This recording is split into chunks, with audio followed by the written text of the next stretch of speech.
Keep your hands and head inside the vehicle at all times. Buckle your seatbelts, check your mirrors, sit on back and relax. It's lights out and away we go for the Tall and Short of It podcast. Good evening, everyone. You're listening to another episode of the Tall and Short of It podcast. I'm your host, Justin. And I am your co-host, Aaron. Welcome back, ladies and gentlemen. We've got a really solid episode ahead of you. We've got quarterfinals for League of Legends World Championships. We've got the US Grand Prix that happened this past weekend. And you can check out our live reactions to the race if you go back and watch our race companion that is out on YouTube. Justin, ready for a good show? Stoked for a good show. I think we had some good quarterfinal matches. The 2021 United States Grand Prix was a thriller. It went down to the wire. I know me and you were at the edge of our seats, so yes, sir, I am very excited to get into tonight's episode. Beautiful. Well, before we get on to Formula One, League of Legends, and everything, let's hit that Rose, Thorn, and Seed. What have you got this week? Start you off with it. Awesome. So, the Rose I have to put here just in the sense that we have a lot to talk about with the Grand Prix. We have a lot of matches to cover for the quarterfinals. But I just wanted to make the note here that I was able to get some more Magic games in than usual. On Monday, we played three games. We had myself, Ian, and Jason and Ben in the pod, so we were able to get 3 games there. And then over the course of the week, me and Sarah were playing some one-on-one games, so that was really fun. And it's just a super good way to unwind. There's been some, and this is kind of my seed. There's been some things going on, so it was really nice to just kind of unplug, step away from everything, and just play some Magic. So that was really fun. That's my Rose. Now, my Thorn on, I guess it was the same night on Monday. I was supposed to go down and meet a buddy down in the town over, but it was raining and it was kind of late. I was like, I could probably get there anyway. So I texted him. I said, hey, I'm on my way. I get maybe 2 minutes down the road. My my check tire light comes on, and as you all know, I was having problems with a flat tire recently. So what I was worried on is however they repaired the thing was like had come undone. Yeah, come undone, and was just gonna have issues. So I texted him. I was like, yo, I'm not risking this. I'm not, like, it wasn't like a totally flat tire where I was riding on a rim, but I was like, I'm not going to trust this. So I turned around in the rain and, just went back home. So that was kind of an issue. Right? Yeah. We had a little bit in stash, so that's okay. But my seed for this week, and I'll keep it like really short and concise, but the message is here. So, as you know, I've recently been having issues, some family issues involving my sister and some conversations therein. And thinking about the holidays moving forward, I wanted to curb the negative feelings that I usually have around the holidays and like this time of year. So to curb that stress, I figured, let me just talk to my dad. Let me lay out what's going on. Let me describe the situation. Let me tell him how I'm feeling, and then at least I have started the ball rolling. At least I've done something. I didn't just stay in my head about it. Okay. So that's kind of what I was alluding to with Magic, where that was helping me kind of sort things out. So after I talked to him, big relief. He was kind of with me. He fielded my concerns, and afterwards I felt a big weight off my shoulders. So I think the seed here is that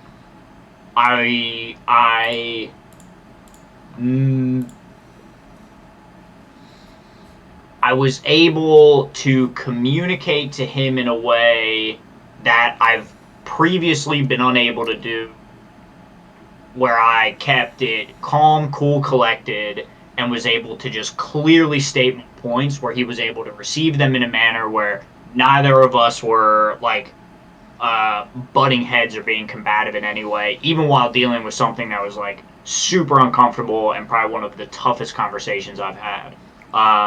So the seed there is like that was, I think, big steps moving forward for like the family in general. I think it's gonna have I think it's gonna have like big ripples outward moving forward. That's awesome, man.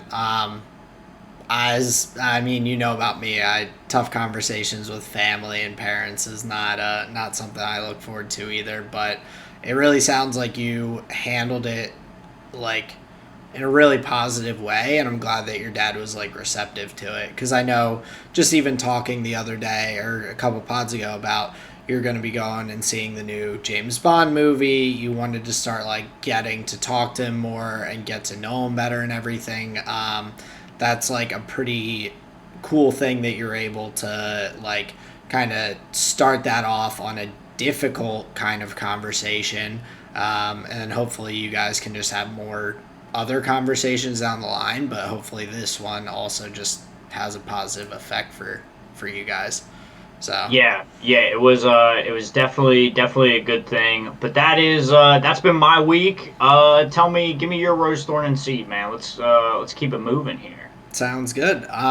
So my rose is that this weekend is Halloween. I've got a fun Halloween party, costumes and all to go to. So Nice. I'm looking forward to that.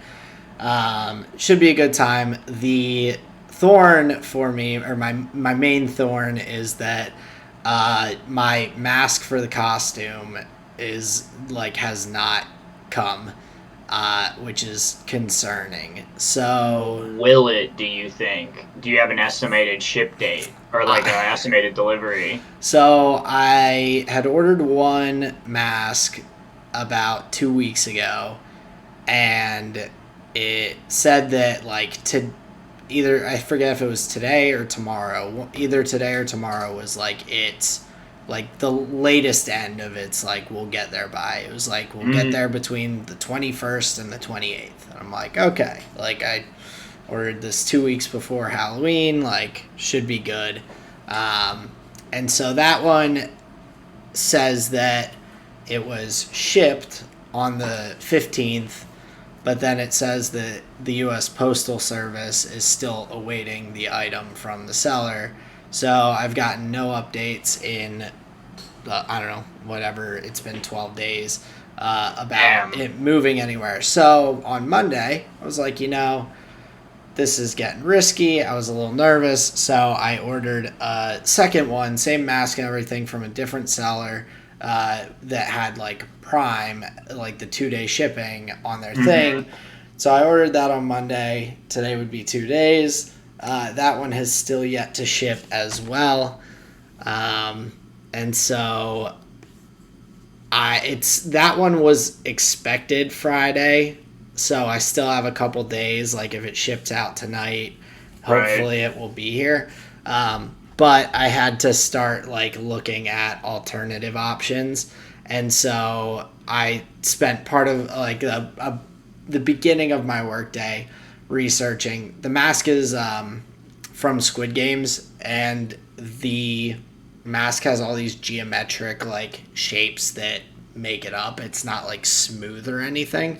Right. So I looked up one of those paper folding guides where it's okay, cut the little tabs here and there, and then you can glue them together and everything. And so I did that today.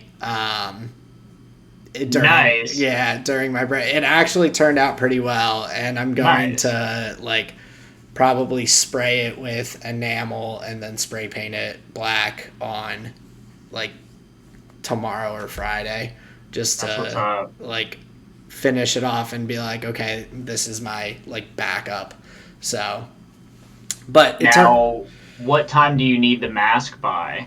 Like, I don't know, 7 on Saturday, 7 p.m. 7 on Saturday. That's not too bad. Okay, you got some time. But you're Yeah. about to have 3 Squid Games masks, Well, where previously you had 0. if the That's first pretty funny. one ends up or if the one that I made ends up being really good after I like spray paint it and everything, um, I might just like use it and return the other 2 masks and get my like $40 or whatever back on Amazon, and then Yeah.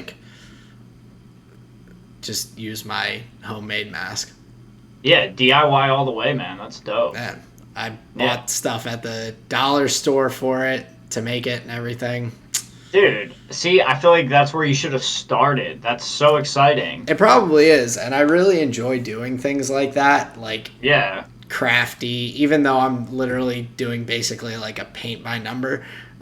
That's still fun, though. Yeah, That's cool. yeah, and it looks pretty solid so far. So I'm hoping that the finished product will be pretty good. Nice. Then my other slight part of my thorn was slightly work related, but I this past week have had to deal with this like as a tertiary party, I'm like having to deal with this dude who is a resident at the property I'm at, who's just causing all sorts of trouble at the bar that I am currently kind of in charge of. And so I feel bad because he has some mental health things going on. Yeah. But at the same time, he makes a lot of people very uncomfortable and he's very aggressive. And so, like, this past week, he was yelling at people because he was upset that they didn't invite him to their Thanksgiving celebration. Damn. Even though they were very tactful about, like, they were like, sorry, they're like, this is just our close friends. It's nothing against you. Like, it's a small gathering. We're just keeping And it. did they previously know the dude? They know him, but they're Okay. not like tight with him or anything. Right. Yeah, sure. I was just curious if it was like random strangers that he was like, No, why wasn't I invited to this thing? Because they're all residents and they're all regulars at the bar, so they like know each other. They're very acquainted with each other, but not really friends. So that was the one thing, and then he decided to throw out the same homophobic slur a few times around a few residents who are LGBTQ plus community. So I had to put together basically a letter that gave him a temporary ban from the clubhouse. Wow. Because I had multiple residents come to talk to me and be like, hey, like, this is what Right. happened. Like, this is not acceptable. And I'm like, you're right. It's not. Because I don't want people to be subjected to that kind of thing. These people are going to the bar and everything, even though I think it's slightly odd how, like, into each other's business and busybody-ish it gets and, like, gossipy.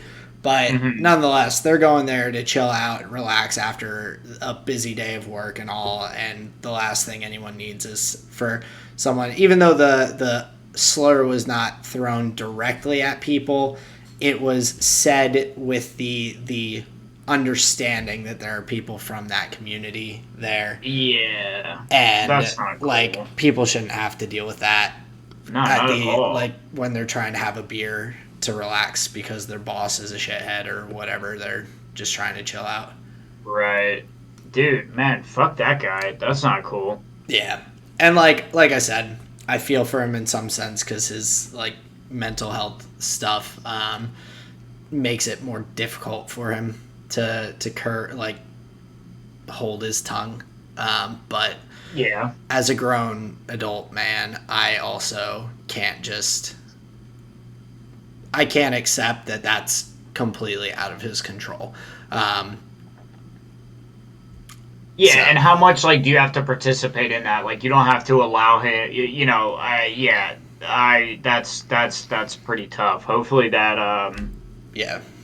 Well, I'm curious after that ban. Then, like, what's the move? Then, just like you're out of here forever. Because I have a feeling that may be an issue that continues with that guy. Like, that's pretty egregious, dude. Yeah, and I also will clarify it. Like Tourette's is not the guy's mental health issue, so it's not even it's not a tick thing or anything. Just to clarify for anyone listening, because I would not be saying this if that were the case. I think everyone would be pretty understanding if someone is like just can't control that physically. But Dude, that'd be so tough, man. That'd be I so can't tough. imagine. I've seen like a few. There's a couple of streamers out there that have Tourette's and everything, and Yeah. they're like, it just seems like a really difficult struggle, and like it's tough. So I feel for those people a lot.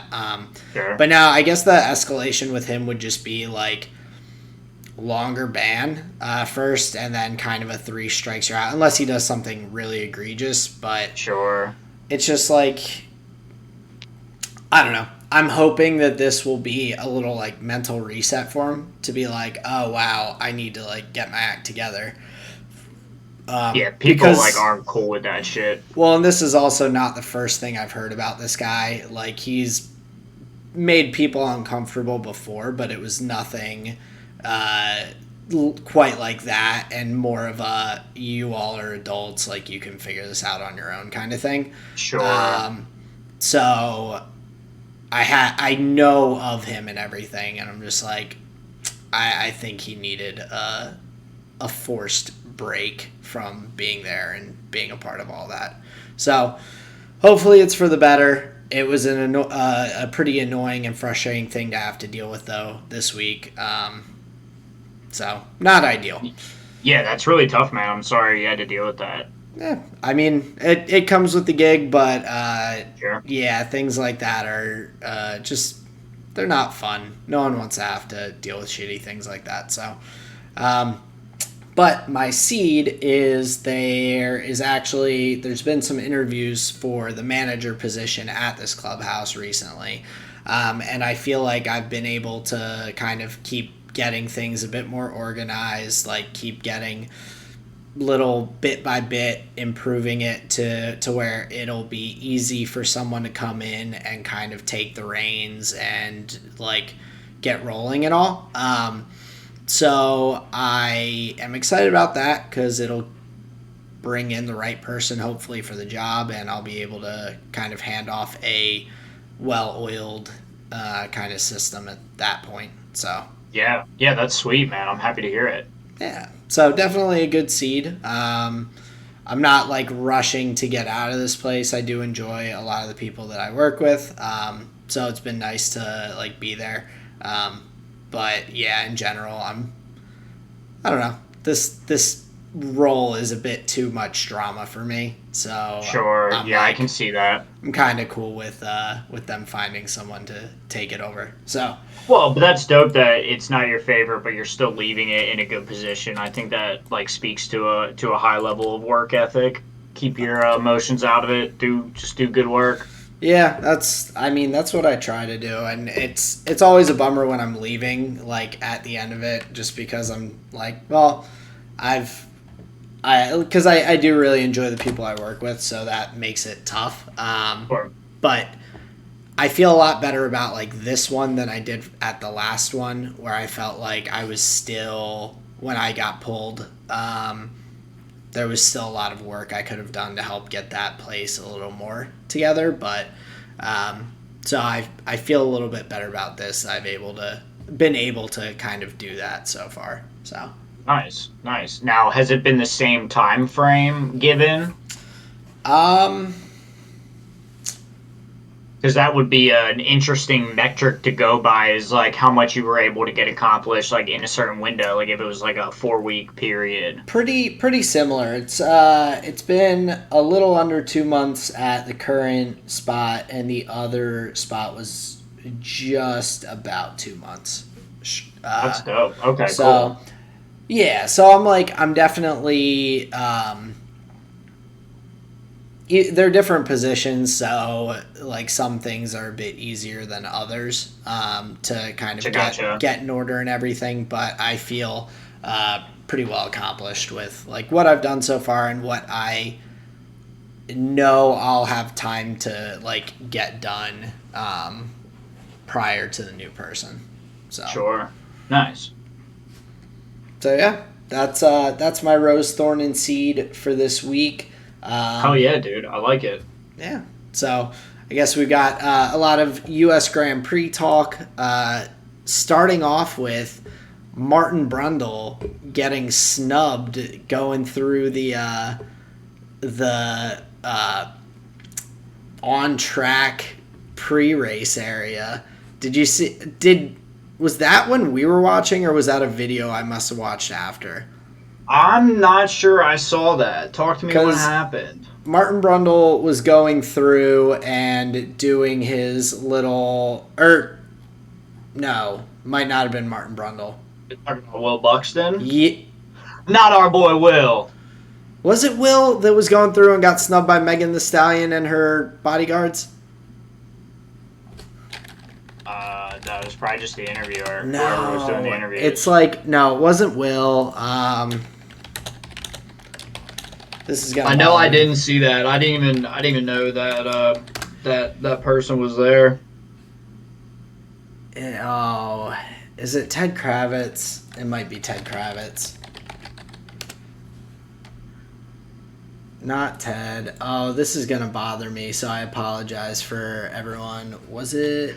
Well, that's all right. While you find that post, so we had the United States Grand Prix this Sunday. It was an electric weekend. Now, if you missed it on Sunday, we put up the race companion, and Aaron was live in my apartment. Literally every other episode of the Tall and Short of It podcast has been remote. Obviously, you have only seen us through the webcams, but that was monumentous. He was live and in person, so check that out. It was a very, very fun time, and I just have to say that was one of the most fun races to watch. Not just being like a fan of the winning team, but I was saying to you after the broadcast, I felt so locked in terms of like understanding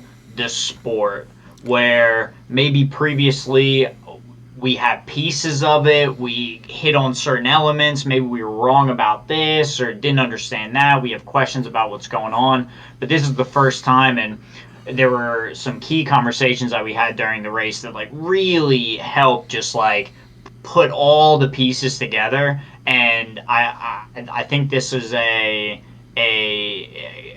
landmark race for like just me as a fan, I would have to say. Yeah, and I definitely felt kind of that same way, locked in, but on a little different level. Like I was thinking about it a bit more, and talking with Colleen, and on the way home from your place, I was like, wow, like that felt really like good in a way, because it was so easy for us to like being in the same room to like read body language, like better know when each other is going to talk by the way we're like maybe shifting our weight or like whatnot, that we're able to carry on a conversation more naturally than like can happen on webcam sometimes across Discord. So I didn't, not that like this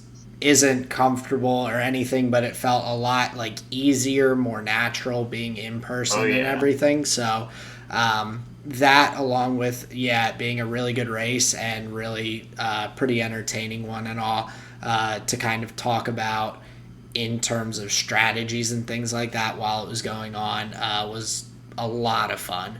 And it was Martin Brundle, actually. Megan Thee Stallion was sauntering through the little paddock area with her bodyguards, and he tried to like interview her and was like, oh, like, you're a rapper, like, you got any freestyles for us? And her bodyguards kind of like pushed him off, and just like they like went off. And so he had tweeted about it. He's like, I felt under pressure on the grid before, but by people called Senna, Prost, Schumacher, Mansell, PK, and so on. Bodyguards visiting the grid for the first time doesn't bother me. Everyone's got a job to do, but they could maybe learn some manners and respect on our patch. And so I was like, first off, Martin, you're dropping a tweet that's just straight flexing on everyone.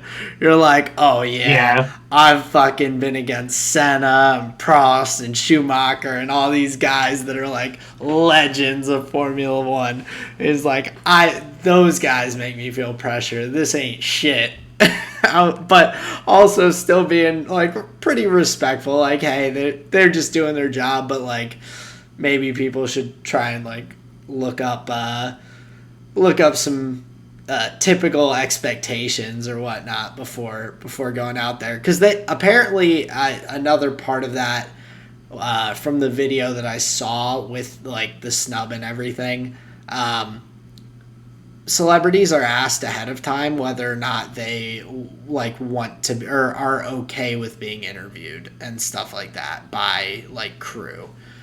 Really? So, like, I'm guessing that a number of those, like, little cameos that we get, it's like Ben Stiller, only because they gave permission. Or they probably gave permission to be, like, on screen, but probably didn't want to be interviewed. So they were just like, the broadcast is just like, yo, look who's here, kind of thing. Right. Or if somebody, like, you have to imagine those agreements would like be to different levels. Like if you can help it, I don't even want to be on camera. Oh, probably. Right? Or like, I have the like paddock pass. I'm gonna be in the Mercedes garage. I'd be happy to do a short interview like with this person, or like, yeah, it doesn't matter, I'm open to whatever. I imagine the levels of like openness are so varied, but that's super interesting. Here's my point, and I'll play devil's advocate against Martin Brundle. My man, do you go and ask a plumber, hey, I know you plunge toilets for a living, you're off duty though, right? Hey, I've got a clogged one over here. Like, asking a rapper to do a freestyle when she's just enjoying her weekend, enjoying the race. She's there. She obviously has bodyguards around her, probably for a reason. My man, don't ask somebody for bars. It's not the place. And what are you going to do? Just like, are you even a hip-hop fan, Martin Brundle? That's what I want to know. Yeah. Like, come on, dude. Like, that's... I agree to some extent, with like for the most part with you. But I would say like they're entertainers. They're down milling about amongst the paddock and like everything. Like she could have been like, "Oh, sorry, don't have something off the top of my head, but I'm really excited to be here for the race. It should be a lot of fun." And boom, on your way. Just like leave it at that. Like there's a way to do it without like your bodyguards kind of like pushing poor old Martin Brundle away.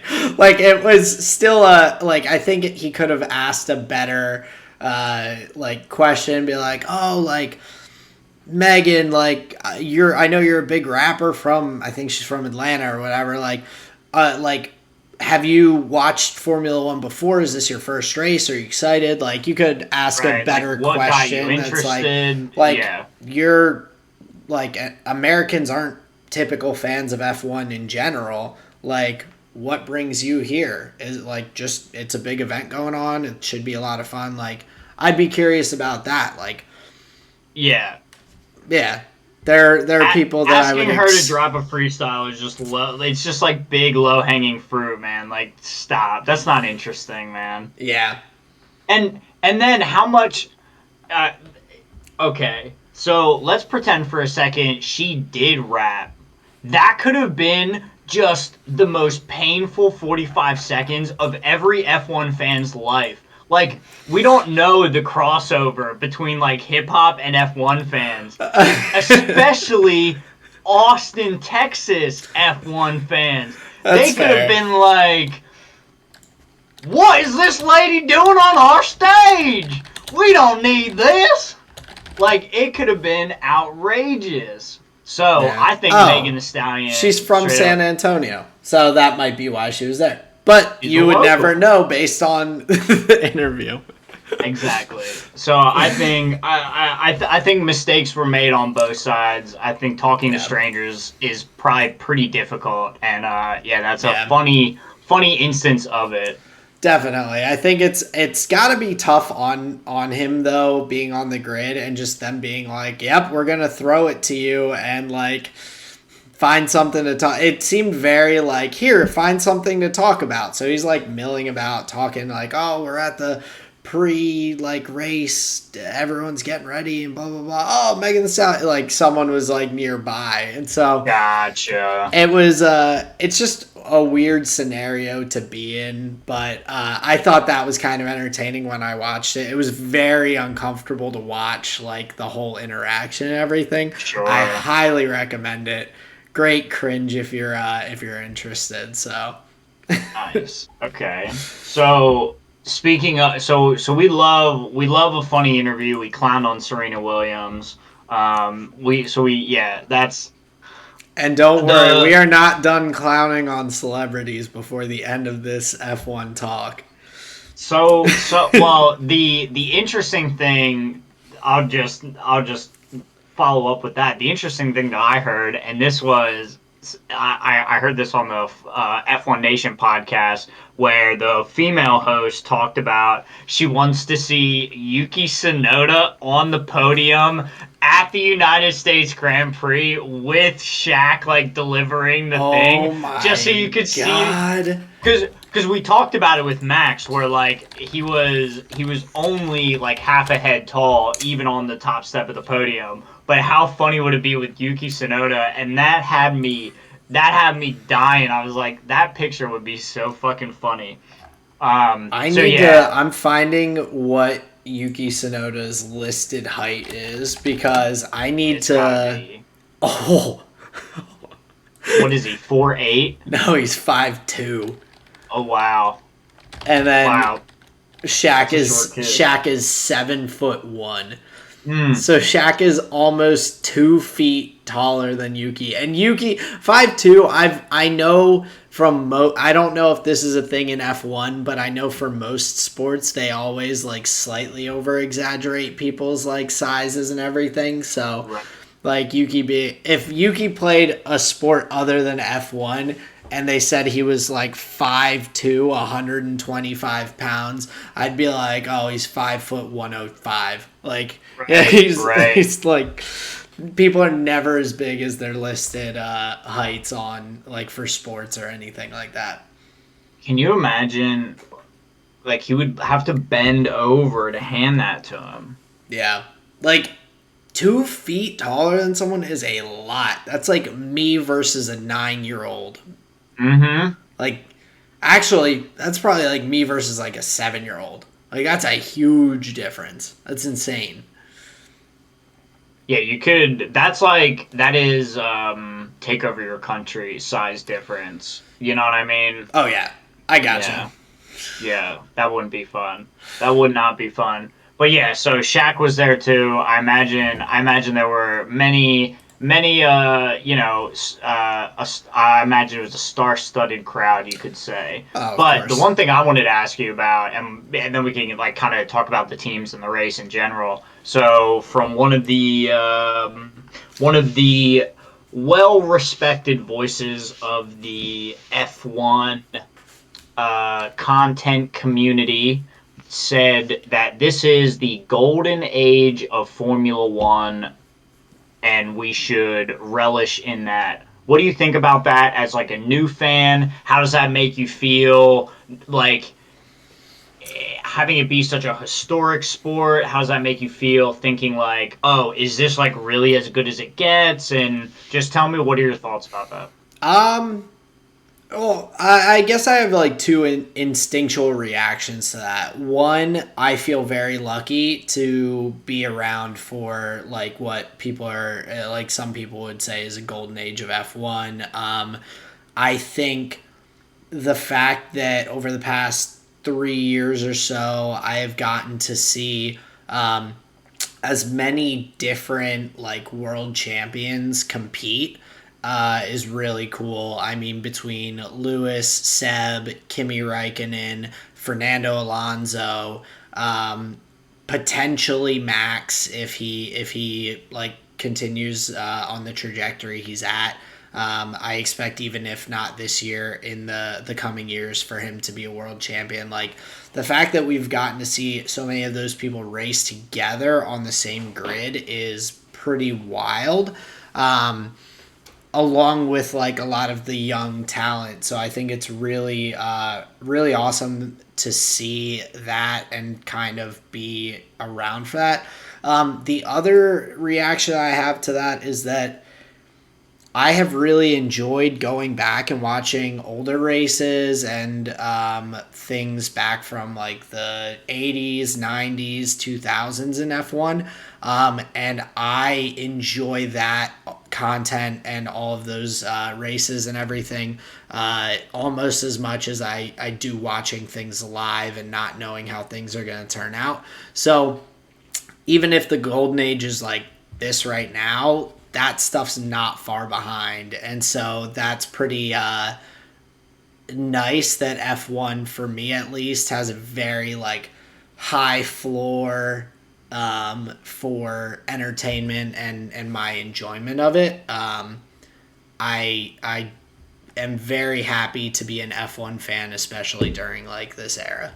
So Yeah, I think that kind of yeah, I think that really hits the nail on the head. There's something super exciting about like, well, it's because interesting. well, I was gonna say compared to like esports and League of Legends and all, it's very similar in terms of like this is kind of like yeah, there were all those old StarCraft tournaments. Esports have been around for a decent bit now. There have been like professional esports for a while, but we were fans. We were watching, we were following, playing League of Legends when things like the international were getting huge prize pools. League of Legends was having $1 million prizes and selling out like entire arenas in Right? 5 minutes. We've seen some of the best CS:GO players and like Counter Strike, like all these esports are booming and all. And we were there like as they kind of hit their like big kind of coming out and being a like common, more popular thing, which is kind of cool as well. So I'd say it's kind of similar in that sense that we're around the golden age of like both of these things a little bit if people consider this to be F1's golden age. Hmm. The comparison that I would make for esports is the difference in like, so the thing that excites me most about this year is for Worlds either, so, and I guess this kind of prefaces the quarterfinals talk. So right now we have Damwon Kia, T1, Genji, and EDG. Every single one of these teams, if they win, it's like landmark, not just for the team, but it will help write the story of League of Legends moving forward. Where in previous years, like when Damwon won for the first time last year, it was the lead up to the achievement. Okay, cool. So the narrative was they did it once. But if a team never does it again, it's just a blip in the story, right? I think for League this year will will effectively change the course of the League of Legends historical narrative. So the way I see it, either EDG gets their first world championship after being so fucking close for at so many years, being blocked by one of the other teams, right? T1 has always been a problem. So let's say EDG meets T1 in the finals. That's epic in and of itself, no matter who wins. If T1 does it, they've got 4 world titles. Yep. That will feel unbreakable. Okay, so that's like an incredible thing. But what if Damwon Kia wins? Then another team has 2, right? Oh, yeah. And then there's a conversation where, okay, so is Showmaker right now the best player? Is Canyon right now the best player? And not only that, now you're 2 world championships in. That's more than so many other organizations. You have, bam, solidified your place right under SKT. That's huge. But right now, you're with Fnatic, FPX, you're with every other team that's won one time, right? Oh, yeah. There are so many storylines that come out of this, and now let me loop it back. So, what is so exciting to me is different for both ends. On the Formula One side, I want to see Max beat Lewis so bad, and it could be Seb Vettel, it could have been Leclerc, it could have been Norris. Whoever the challenger was, I think is who I would have been behind, right? I will be so keen on watching somebody take the dominant streak away from Lewis and Mercedes. Not because I wish ill on that in the organization, just for the sheer feat, the force of will that it has taken for that whole organization to get behind a driver and give him that, like, the big W, right? Like that David versus Goliath story, it seems like is what's playing out in the F1 championship. But what's exciting me is truthfully, I want to see T1 get their 4th. And I want to see them solidify the dynasty, right? So on either end, the one I want to see the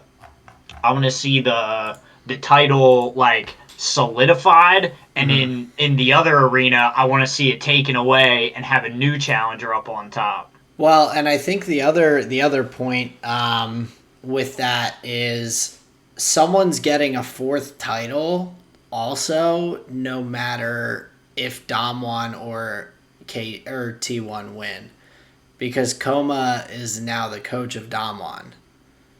So Koma was there. He will be the most successful coach in League of Legends, and it'll be his 4th world championship since he coached the 3 SKT ones. Whoa, so dude. Whether Damwon wins it all, I mean, of course, EDG, if they take the crown and they are able to do that, or Gen G even, like, that would be extremely exciting, because I think that either team would be an underdog. So seeing an underdog come out on top would be really fun to watch. Especially for EDG, like you said, their history and everything being so close on some different occasions. The other blip would be they're the last other region in. If they win, they double beat Korean teams from semis into finals. Like, oh yeah, that's huge. That's incredible. Yeah, like we're dealing with 3 Korean teams in the semis and EDG, which is the China seed. So it's like, dude, they would have made a run through the toughest opponents. They would have beat another Chinese team, then they would have beat 2 Korean teams. That would be a pretty strong feat compared to just the path of T1 beat the 4th seed Korean seed. Right. Gen G beat C9. Damwon beat Mad. Like, the closest match was EDG's and RNG's, so that would be quite a run for them to make.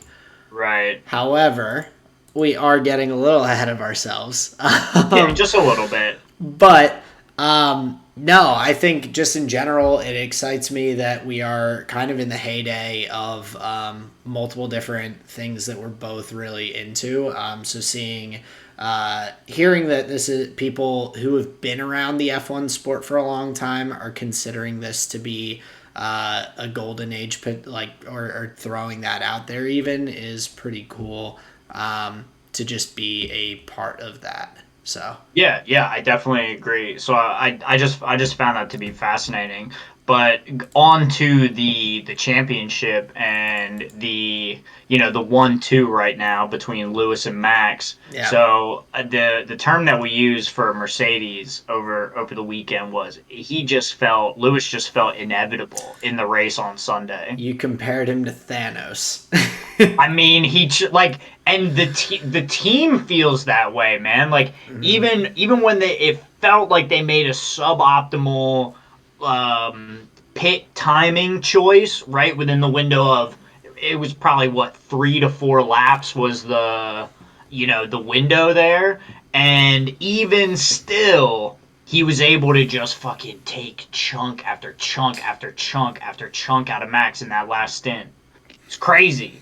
Oh yeah, it was. We and I think everyone else was just sitting there like, oh, okay, end of the race. We're gonna have a little battle, see how that goes. And I was like a little nervous for it.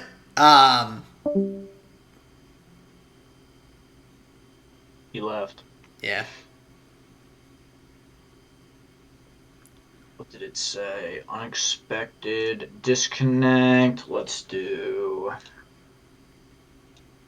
Can we just make it join again? Let's see if he does that. Now recording. We're back. Go ahead, Aaron. Yeah. So I completely lost my train of thought. What was the last thing I said? We were talking about the final 3 laps that we were going to see between Max and Lewis. Yeah. So the expectation was, it was nerve-wracking for me because the expectation is they're going to be competing toe-to-toe, nose-to-nose, and I was worried we were going to see some aggressive racing, whether that be attacking or defending. But we're just sitting there waiting. We're like, this is going to end up being a Max and Lewis shootout at the end of the race. So I was on the edge of my seat. It was a really, really phenomenal race, and just the fact that it was in that position at that point is completely due to tire strategy and everything. So I guess just getting into it, we had qualies. Max came out just on top of Lewis by 0.2 in the qualifying. So Max P1, Lewis P2, Checo was P3, and Valtteri was P4, but he had a 5-place grid penalty for taking on a 6th engine. So he bounced down, but during the race, I mean, Lewis got that phenomenal start. I was sitting there kind of wondering how Red Bull was going to handle that after Lewis got the jump, beat Max to the first corner, and was just kind of out there.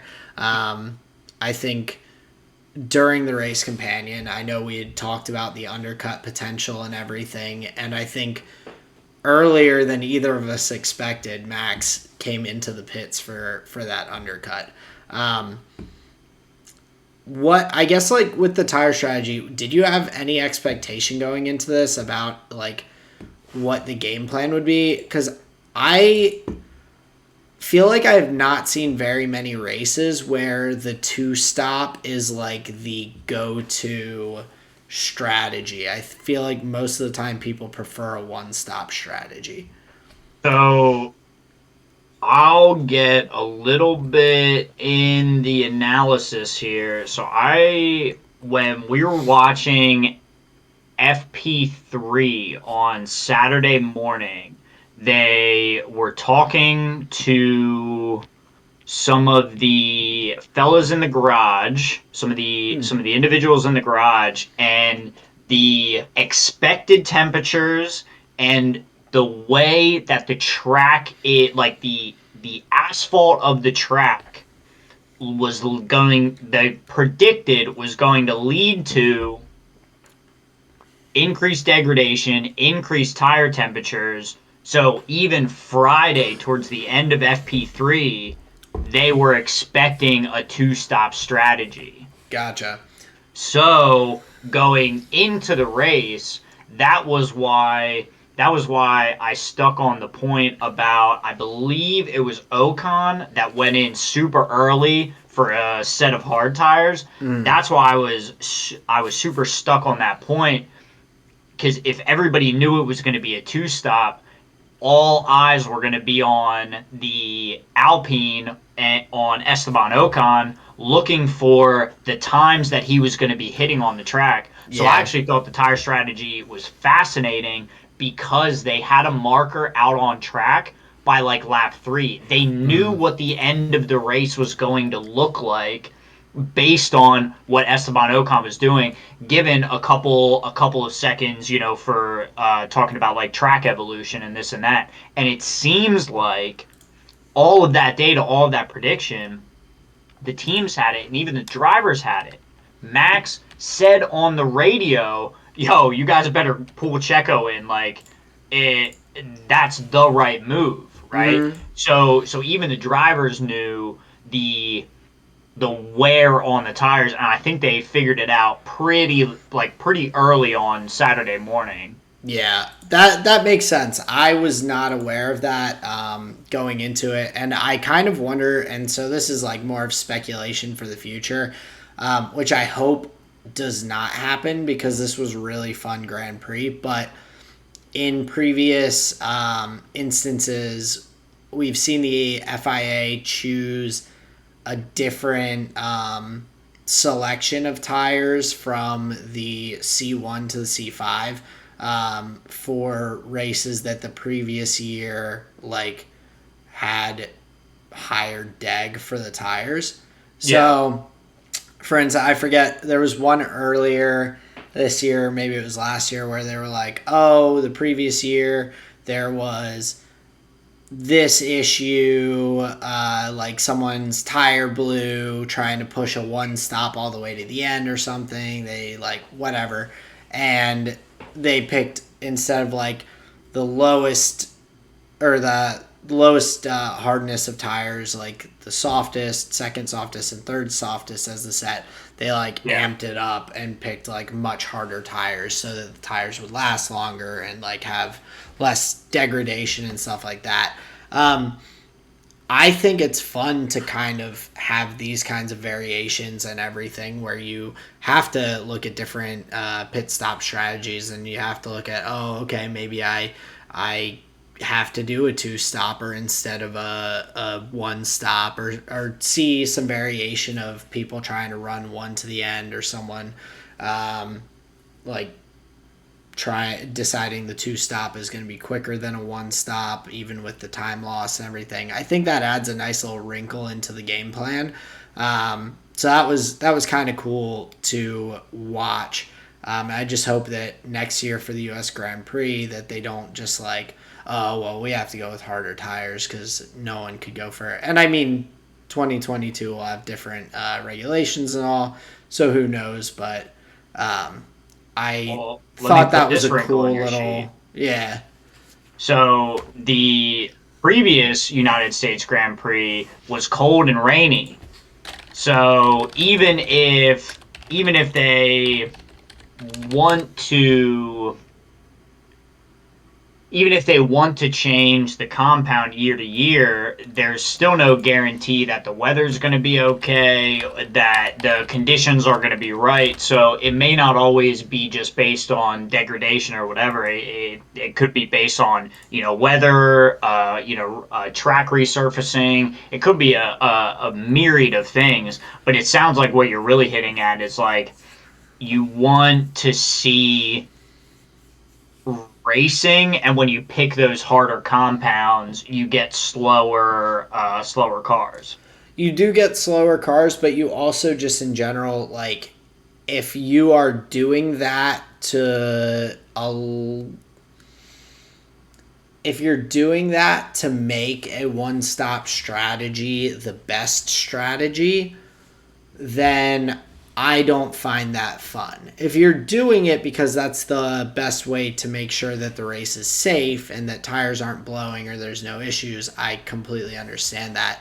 But I think that, like, this one for the US Grand Prix I just looked up, used the middle 3 for the hardness. So, like, the softest tires and the hardest tires were out for this one. And so that allowed the teams to just take a different, like, or have options in their strategy. I'm not sold that. I think there could have been someone that took the medium tires and rode them long and then went on the hard and did a one stop. Like, I think people could have done that for this race. I just think that teams decided, let's not risk it. Let's just go for the 2-stop and everything. And just made that the game plan ahead of time. But yeah, I like the ability for there to be variety. I don't want the tire choices to force people into a certain way. I like it being kind of balanced, I guess is the best way to put it, where you can pick multiple different tire strategies, like a 1-stop, 2-stop, things like that, and be successful. And I thought that was really cool, even though this race was a 2-stop. I think the 2-stop strategy allowed for there to be more variation. It was kind of cool to see how, like, Lewis went long on his first stint and then was, like, using that to have fresh tires at the end to try and run down Max at the end. Yeah. While Red Bull they did the early stop. We're good. They did the early stop, did a little like short stops, and then a long stint at the end to be able to try and regain the lead, do the undercut, get ahead of Lewis, and then just kind of see how things shook out. So it was fun seeing that, like, variation of the strategies during the race. Yeah, I definitely agree. And there was a solid amount of overtakes, battles on the track, all the way through the grid. And it seems like the 2-stop race tends to promote that a little bit, obviously, because there's more shakeups on the grid, cars get closer together. But the one thing that was interesting was the lack of a safety car, or lack of any kind of what would you say, like, monkey wrench, to the degree that, aside from some good points battles up at the top, thinking of, like, the McLarens and the Ferraris, they were duking it out all day. We had some relatively predictable standings towards the bottom of the pack, but one of the more notable ones, we were talking about it earlier with Shaq, is Yuki, where he is consistently up in the points, or at least, like, close to it. And if he really, like, starts solidifying them consistently, I think that's going to be huge. I definitely agree, and I think he's, like, it's just exciting because he is so young. He doesn't have just the knowledge, the experience of a lot of these other drivers and everything. And so to see him performing the way he is and everything and being up there and competing, that's awesome, because he is showing he's capable, just a little young and a little just he just is gaining knowledge, and he's growing. And so, yeah, even though he's had some rougher luck, some different performances, a pretty big mix, I think it's promising going forward for Yuki. So I was happy to see him. He picked up 2 more points with an 8th place finish here at the USGP, or sorry, 9th place finish, which that's awesome, especially with Gasly going out and having a DNF there. So. Yeah, big for Yuki and AlphaTauri, another driver that was in the battles was Fernando Alonso, and some drivers not so happy. Fernando not so happy. The topic of many track limit conversations. So Fernando was getting quite elbows out, as Will Buxton likes to say. Well, and the man is getting frisky with it. He, like I said, the other one of the more recent races, I'm blanking which one. Like, he intentionally blew through the chicane on the second turn of one of the recent races. That was purely strategic, where he was just like, they ignored turn one, I think it was lap one thing. Russia, maybe. Yeah, where he just like totally blew through the thing and avoided the whole shebang. Yeah, and so like he is trying to take advantage of that, and so I was very entertained hearing Alpine's what is it? Radio message. Well, their radio message with Michael Massey. Yeah. So it's okay. And it's like, no, it's not okay for anyone. And Michael Massey was trying to, you could just tell he's holding back from going. Fernando pushed out that Alfa Romeo, and then Fernando tried to pass on the outside. Both of those things were Fernando's choice, not the other driver. Like, the other driver was clean on both occasions. Your driver was not. Sorry, bud. Like, Michael just had that in his like the back of his mind and just couldn't say it because he's like, oh yeah, not get. He knew what to hold from saying to not get himself into hot water. It's hilarious the sharp gentlemanliness that they have on those radio messages, because it's all very clean cut and whatever. But yeah, like you were saying, you could hear the scathe in his voice. Oh yeah, so that was really funny. So it's okay to pass people outside the track. What, like, the way that they said it, they're like, "All right, let's see what you got." And it was, and that sharp gentlemanliness. Yeah, it's a cool thing.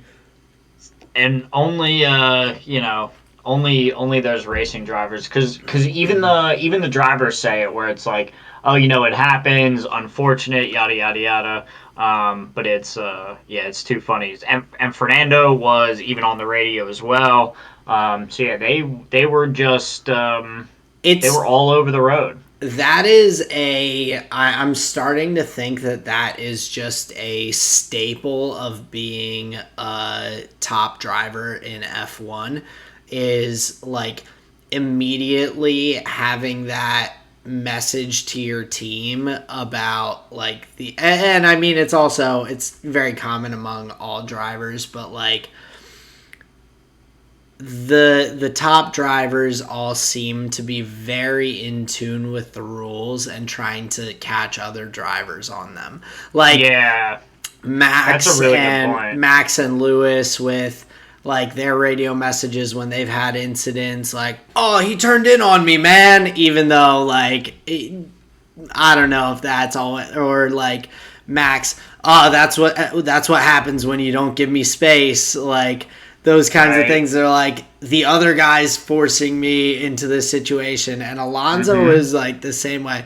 Oh, he pushed me off track. Or, oh, he even like when it's not, it's like, it's in that gray area and everything. They're instantly like adamantly like putting it into the minds of their team and the FIA. Like, I am not at fault here. Like, this other guy, fuck them. They're being an idiot. They're driving dangerously. I'm the one in the right here.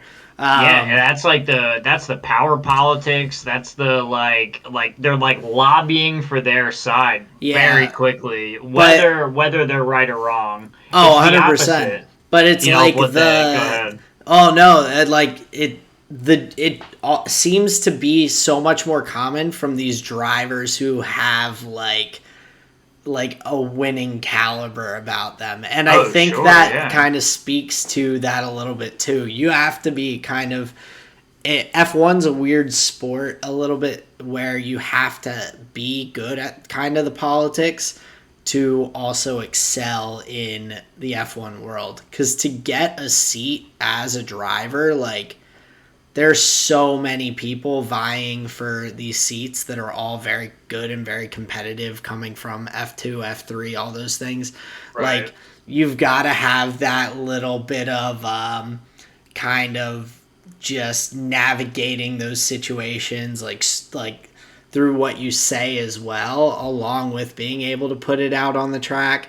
And so I think that is kind of speaks to another skill of some of the like better F1 drivers, that they've been able to get themselves where they are.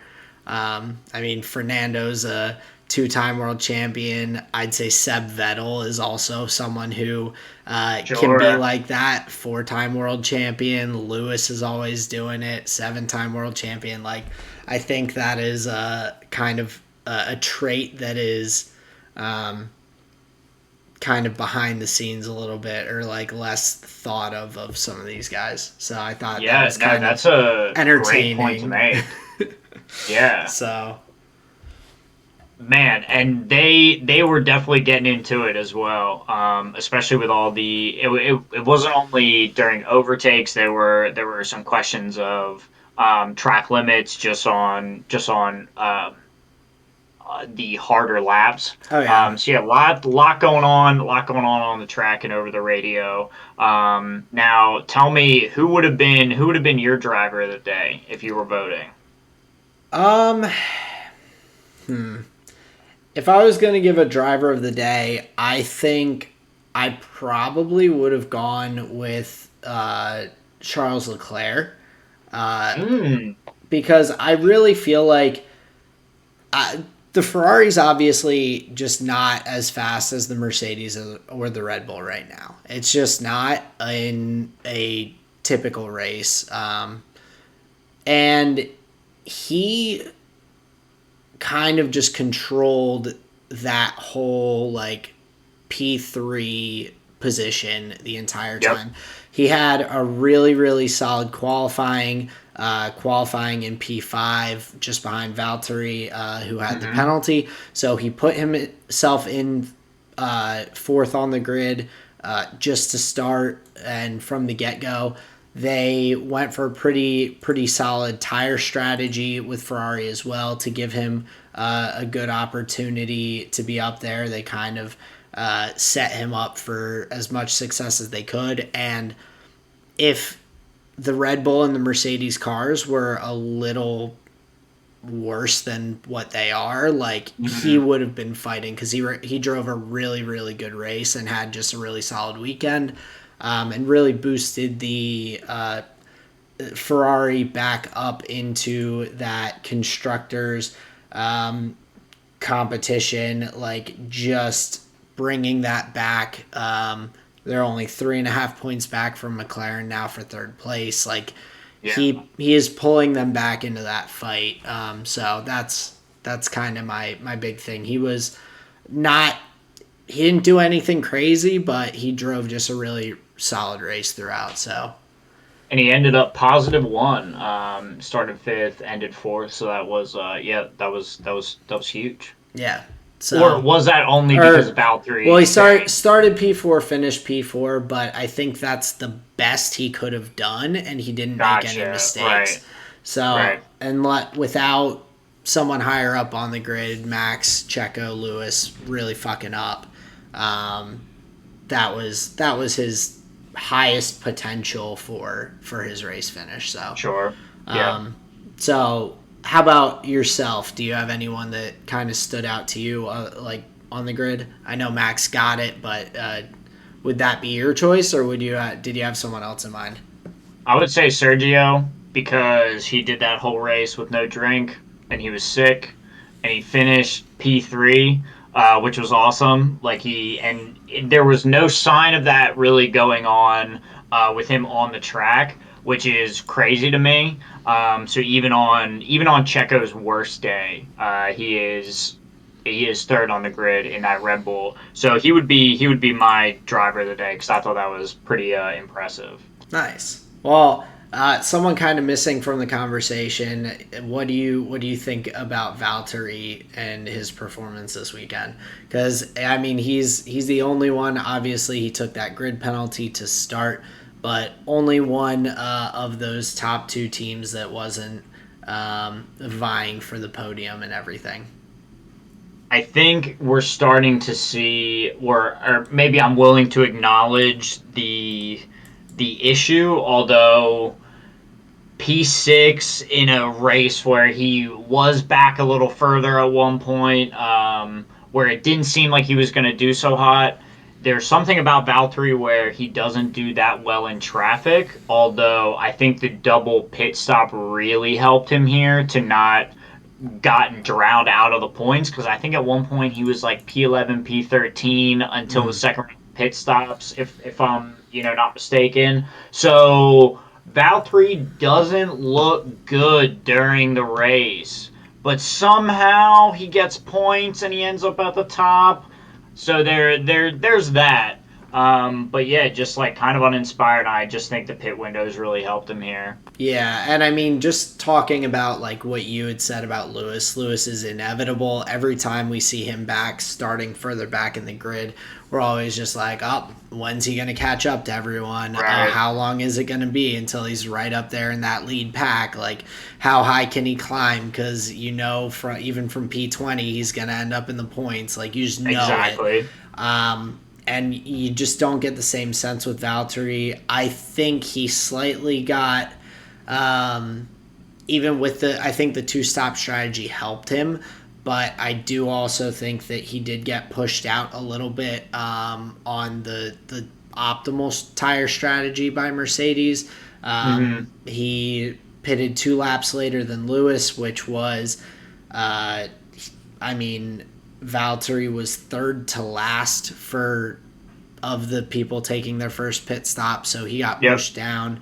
But then he pitted early ahead of Lewis, so he had like a much shorter middle stint than really most drivers, or at least much shorter than Lewis's, and so just difficult. Like watching him in traffic, it just seems like he's like, all right, I'm here. Like we see Lewis like being on people's tails, and you're like when you're watching in that picture with the overtakes and everything, he's on someone, and then as soon as he takes that slipstream into DRS, he's swinging past him, and he is like car lengths ahead of these people typically before even the next turn. And like I just don't And Valtteri know. has access to that same car.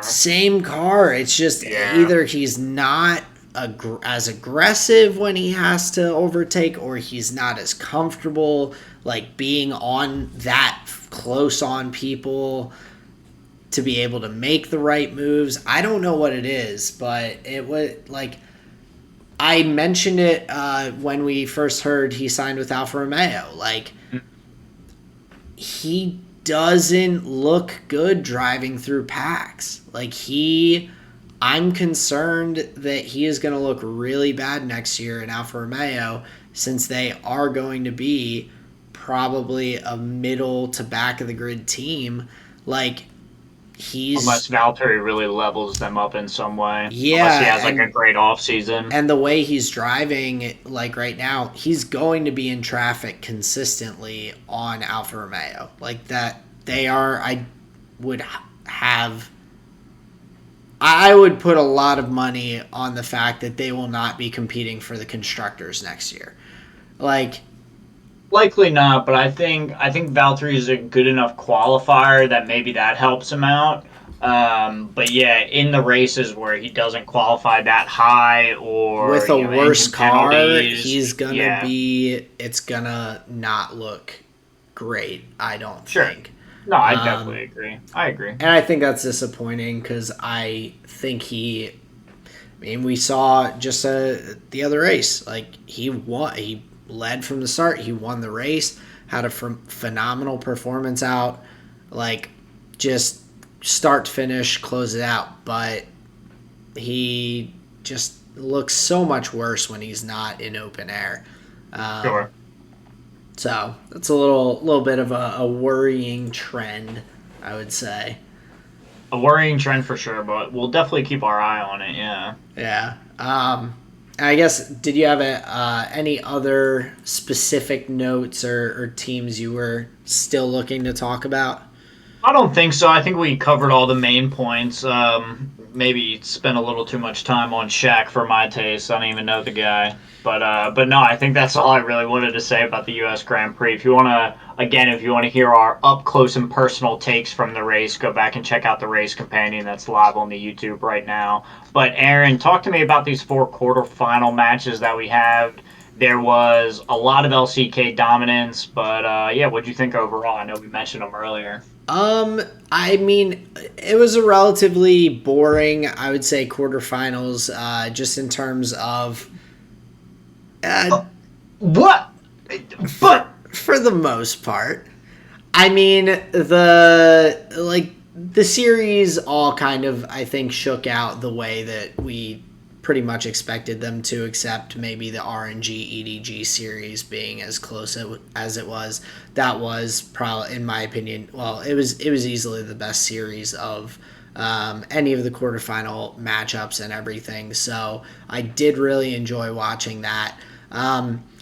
C9 versus Gen G was tough as being a C9 fanboy. I think looking at some of the statements from players afterwards, like Perks, Perks was like, we shouldn't have even made Worlds. He was like, we should have been 3-0'd by TSM coming through playoffs in the lower bracket, but we weren't, and now we made it to quarterfinals. He's like, we overachieved for what our performance should have been, which I think is a good expectation. I will still stand by my opinion that C9 playing Gen G and then the winner of EDG RNG was their easiest potential shot to the finals. yeah, for sure. Definitely a little hope that would happen, but unfortunately they just were outclassed. T1 beating Hanwha 3-0, not surprising. Really, I think Hanwha had a pretty solid season, and they can definitely give themselves a pat on the back for making it along with all the other Korean teams, and kind of showing even the 4th seed Korean team is good enough to make it out of the groups. And then Damwon versus Mad Lions. Mad Lions put up a little bit of a fight. They had a couple of good opportunities to snatch a game.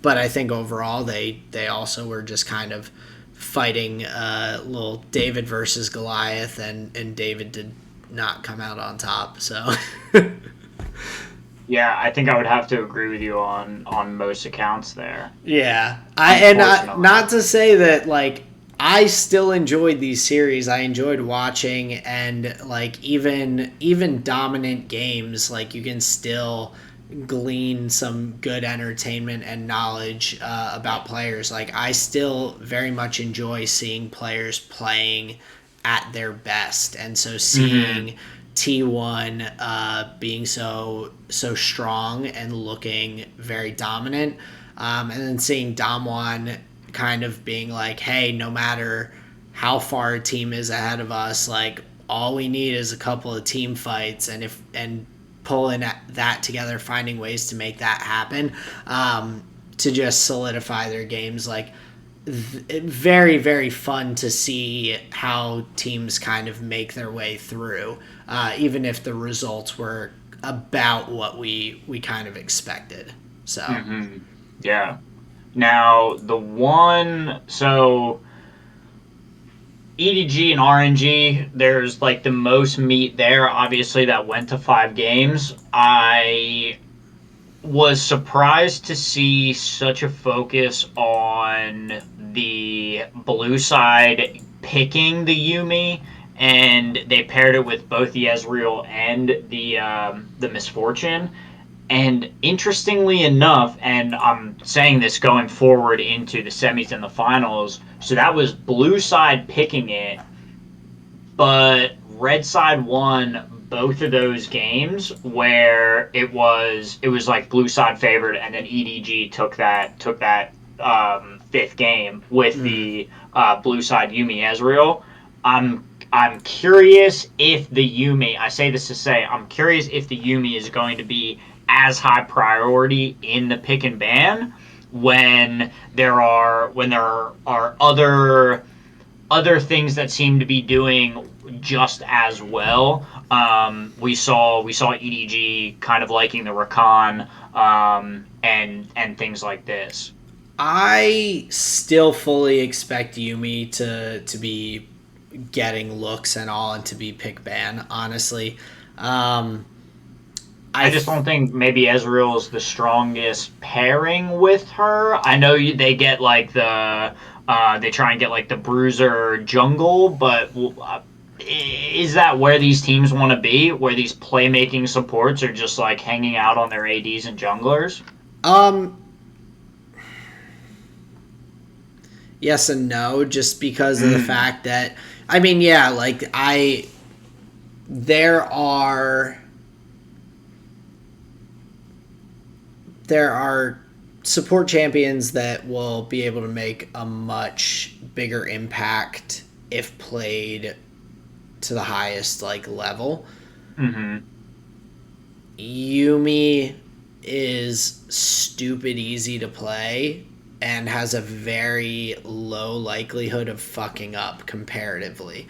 Like, Gotcha. So it's like difficulty of team comp question. yeah, like if Sure. you like, hey, if you have a Leona as your sport and you hit a crazy stun into like EQ stun combo and just lock someone up for an hour and a half until they're dead, like that is insanely strong.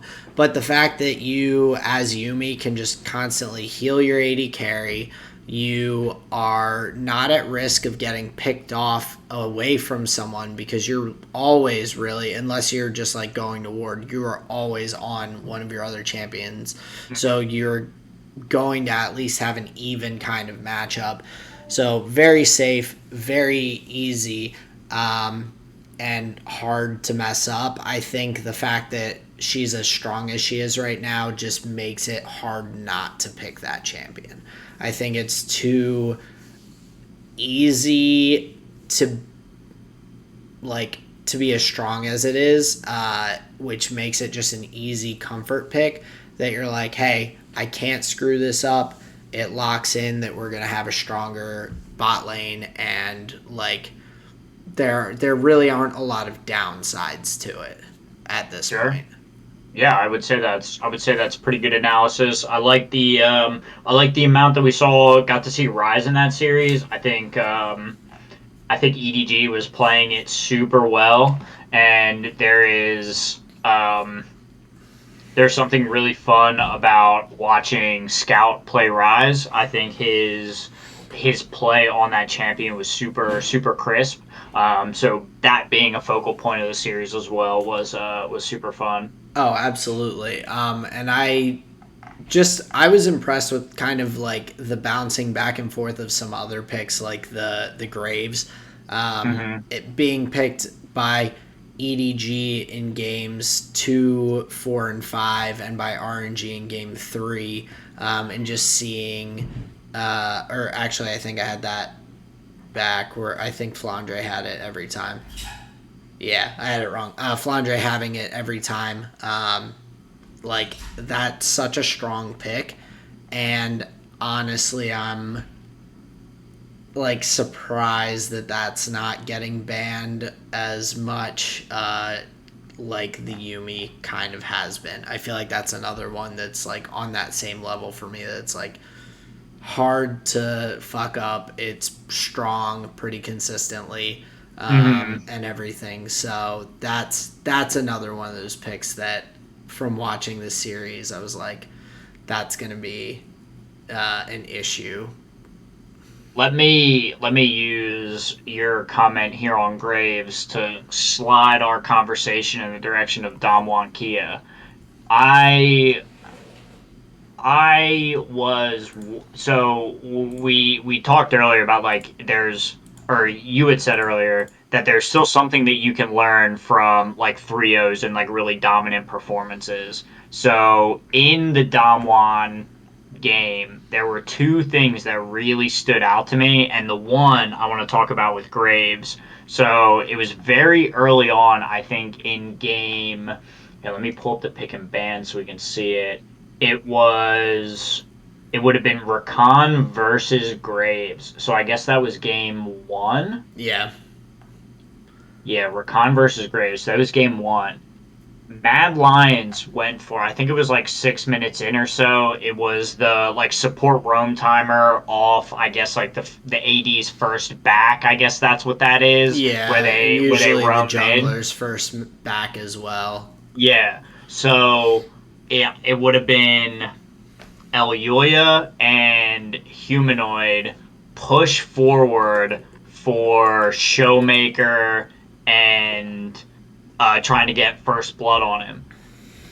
The support barrel is mid lane by the time, and regardless of what happens in the gank, what fascinated me was barrel shifts to Showmaker Syndra and like is microing in front of the Graves.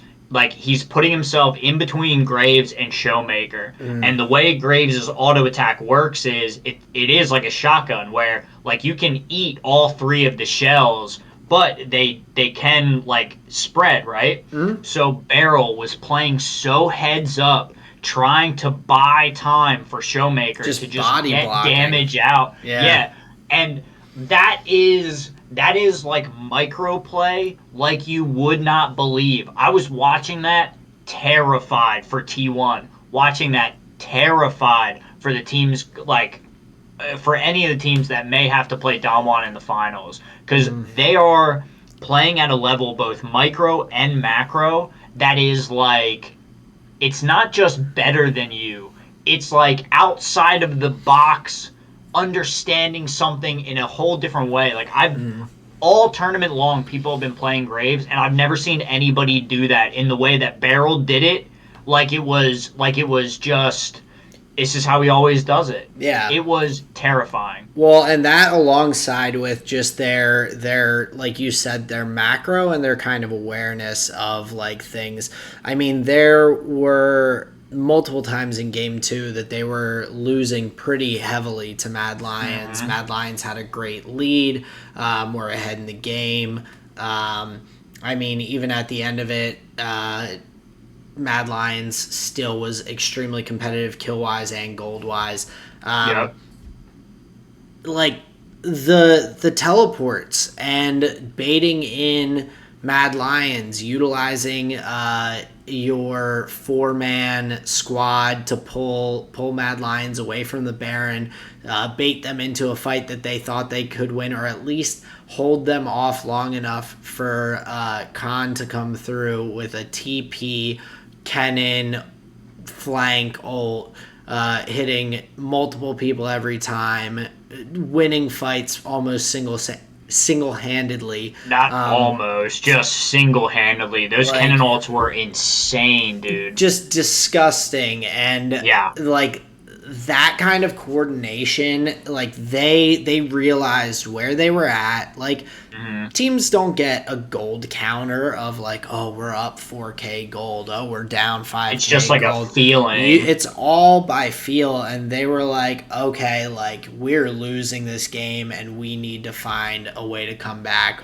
This is what we do. We bait them into a fight. Khan TP's behind. He swoops around this way, hits them with the ult, and like the coordination and the skill of the players is very concerning for anyone else. And like T1 talking about their series versus Hanwha, like they dominated that series. They did not have any challenge really from Hanwha Life. I mean, They 11 did a lot of work in the pick and ban too, like like them focusing so hard on the LeBlanc, and then Faker just being able to play the Lissandra against it, and then just like and that just opens up every other matchup where they can just play through that because they know it's locked down. like I think they did a lot of the work in the pick and ban, but you're right, yeah. Hanwha offered no challenge. No, and that I don't think is fully due to just like Hanwha not being like as good. I think it also just speaks to how strong T1 actually looks right now, which I think really sets us up for a firecracker of a like matchup in the semifinals. I mean, this is kind of That's like probably the a best game of the tournament. SKT T1 versus Rocks Tigers kind of vibes, where we saw a really phenomenal 5-game series. Yeah, that was crazy, and that was in the semis as well, wasn't yeah, it? that was. Yeah, Me and Tom and I were at that series up in that's at right. Madison Square Garden. So That's that was, insane. yeah, it was unbelievable watching Faker sidestep different abilities and stuff with the Oriana hitting crazy shock waves. Like it was pretty insane to see, and I really have high hopes of this series being a really good and competitive best of 5. And both T1 and Damwon just really impressed me in their wins in kind of different ways. So Yeah, I would tend to agree. I'm predicting a 3-0 for Damwon. damn. I am leaning Damwon as well, but I feel like it is going to go to like a 3-2 to a full 5-game series, because I think the adaptability of drafts and things like that, the clever gameplay around certain champions and everything that we've seen, I think that will be just on display for that series, and I expect both teams to fight close enough that it could be a 3-0, but if it is a 3-0, I don't expect it to be I don't think the 3-0 would tell the story of the series. Sure. I don't expect that to be the case. Sure. So. Now, what do you call EDG versus Gen G? I'm saying EDG 3-1.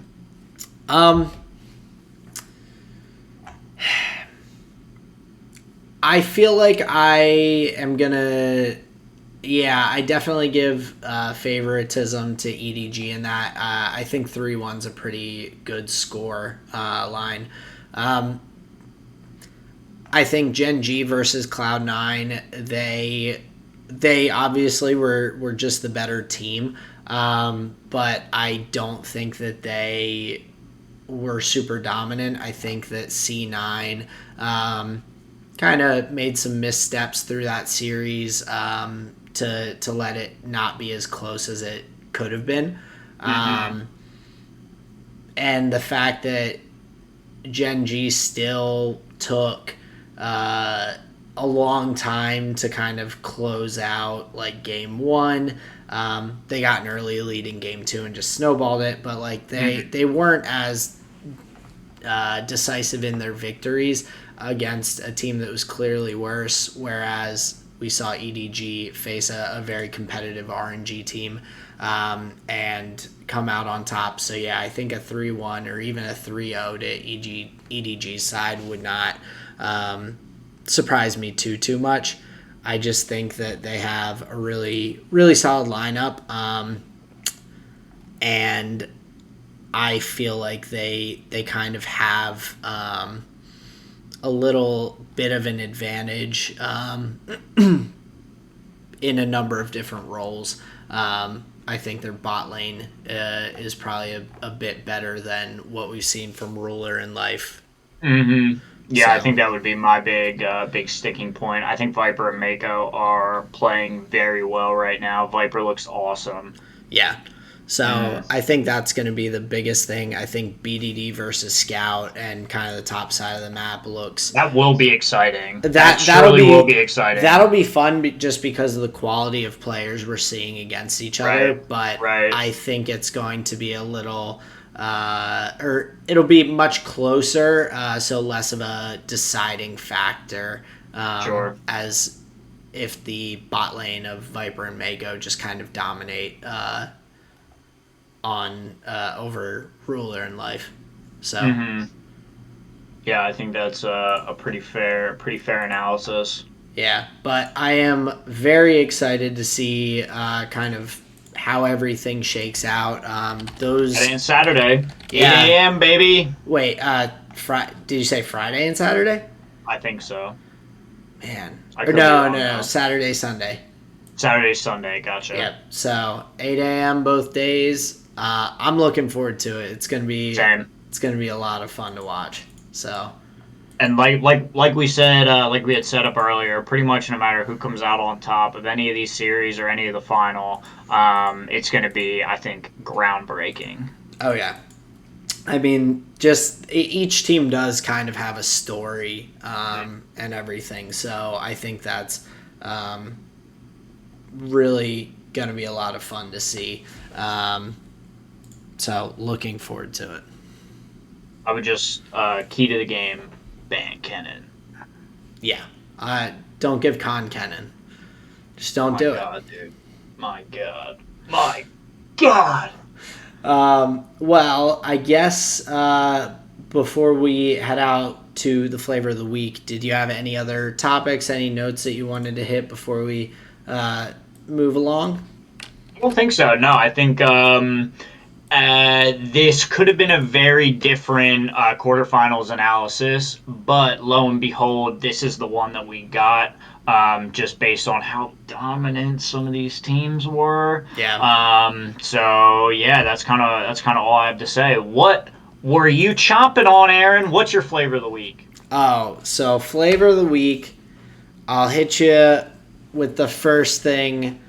I have to give you a lot of credit. The stacks after the race, after the USGP, are my food of the week. That was, you've talked about it with me a couple times, been like, oh yeah, me and Sarah do this, it's so good. Like you and I have gotten Moe's before, and the stack is a go-to.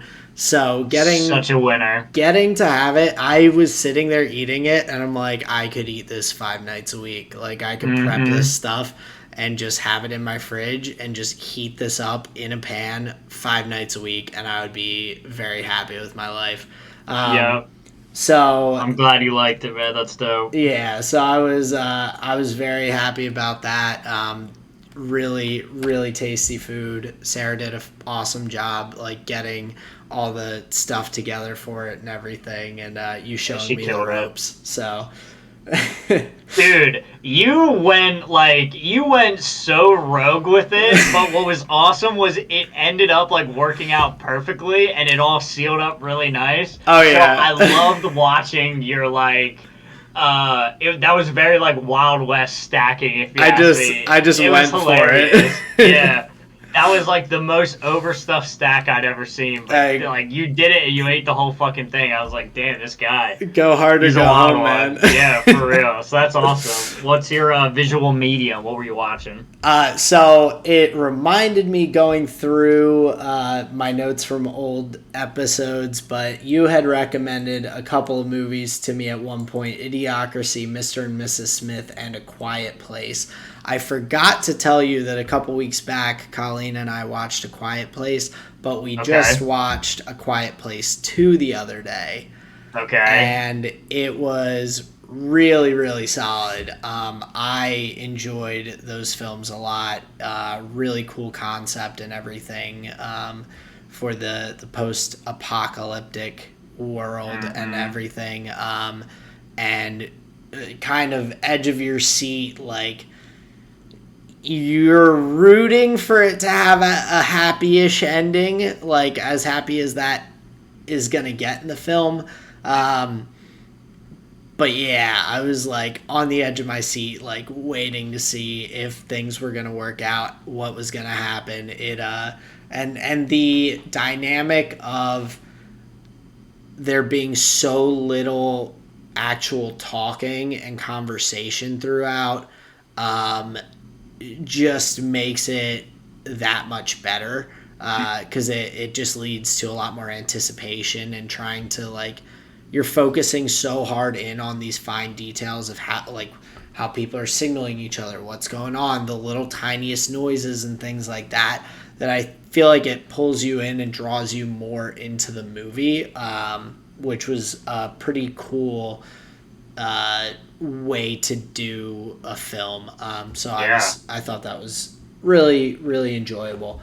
Nice.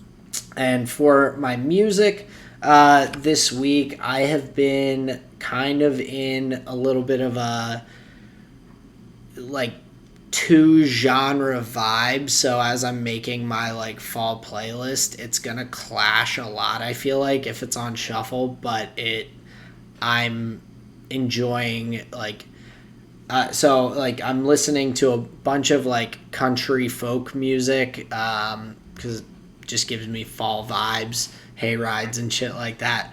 But the other one is like kind of chill poppy EDM music a little bit. Okay. And so very different genres that will not like I think mesh super well on a playlist together, but that's kind of been my vibe so far this fall. So Okay. that's been what I've mostly been listening to over the past couple weeks. I've heard. I believe. I believe it was Gucci who said sometimes a clash is a match. Bars. Bars, dude. So there you go.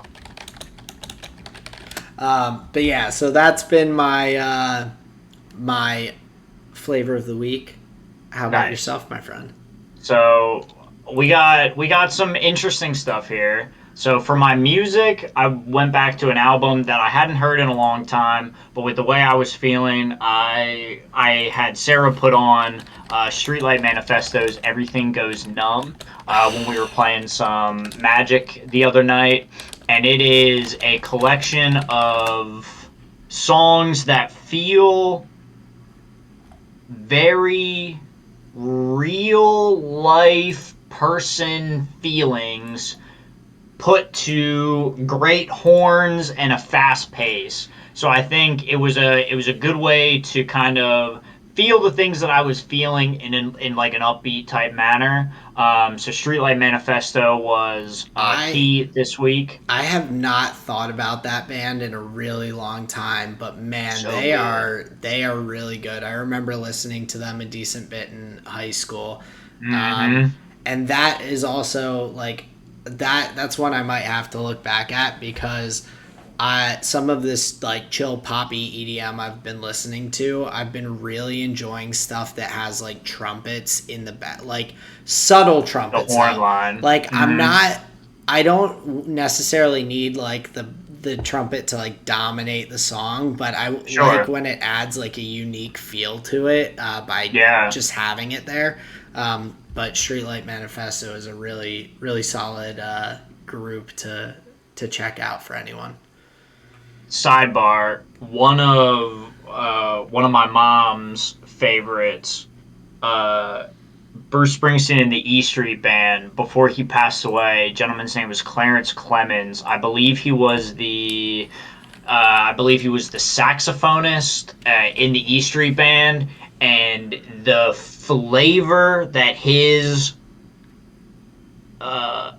instrument added to the way horns and the brass section sound is just like it's on another level. So those are some of the people that I think of for like good horn lines. Yeah. Now for my food this week, obviously the stacks were amazing, but sometimes when my days are a little bit busier, I tend to not like want to fuck around with things too much. I just want to have the thing in line, ready to go. I kind of know what I'm doing.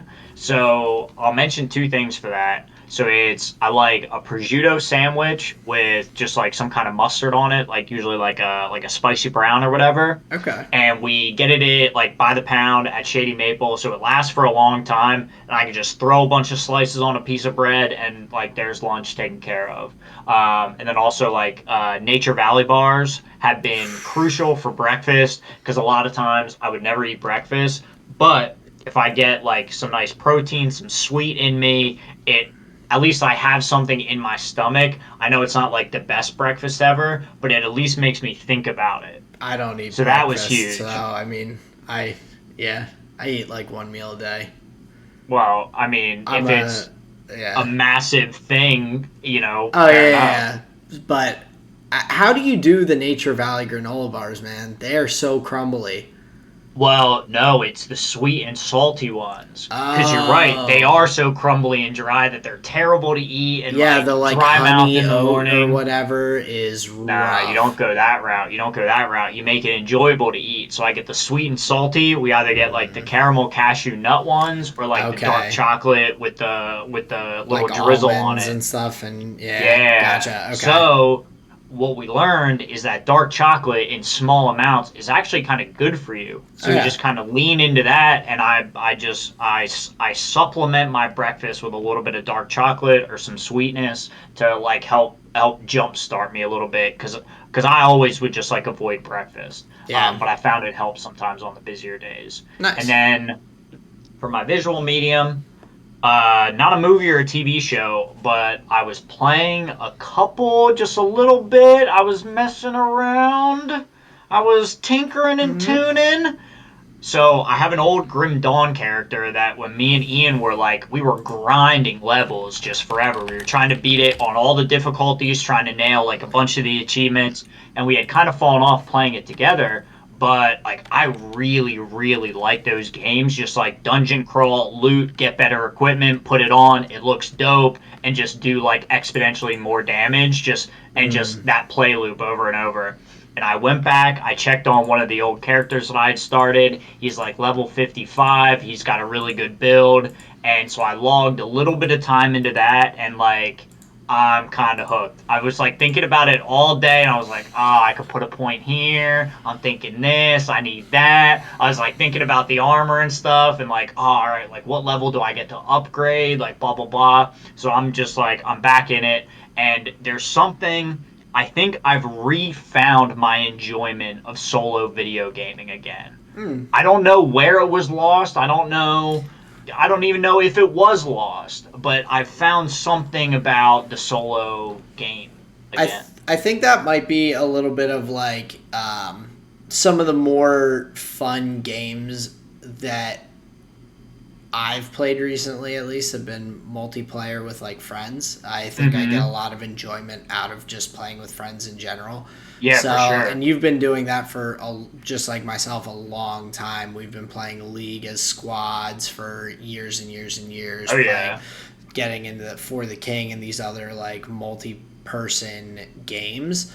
They're all like group driven. Yeah, and so I think just like the lack of playing like single player campaigns and things like that might be not that you lost it, but that you just kind of forgot about it for a little bit. The enjoyment of it, like when I've gotten new Call of Duty games, I always love going through the campaign mode, which might be kind of weird. I think a lot of people just want to jump into multiplayer. But so many of them are so good, though. They've had some really good campaigns, and I enjoy like going on a harder like difficulty and just jumping in there and having to do everything very like well to make it through the campaign. Very entertaining. So that's usually when I get my little solo gaming fix for a little bit. There you go. Okay. But yeah, it's just been scratching the itch. So yeah, man, I'm with you. It's super fun. But yeah, that's my flavor of the week for this week. Awesome. Anything else you want to hit before we get out of here, Aaron? No, I think I've gotten all the little tidbits of everything from the weekend. Again, really fun episode to kind of get to talk through all these good quarterfinal matches and a really exciting U.S. Grand Prix after getting to do that, hanging out with Justin live and in person. So, of course, check out the Race Companion if you want to look back at that. You can find us, of course, where you find podcasts, Spotify, Google, Anchor, all those places, YouTube, and of course we are on Twitter at TallandShortOf1. So check us out, interact. We're always excited to see what other people think and get any feedback we can. So. Yeah, I would just say thank you very much for hanging out. Thank you very much for spending your time with us. This has been another episode of the Tall and Short of It podcast. Peace out, everybody. Later.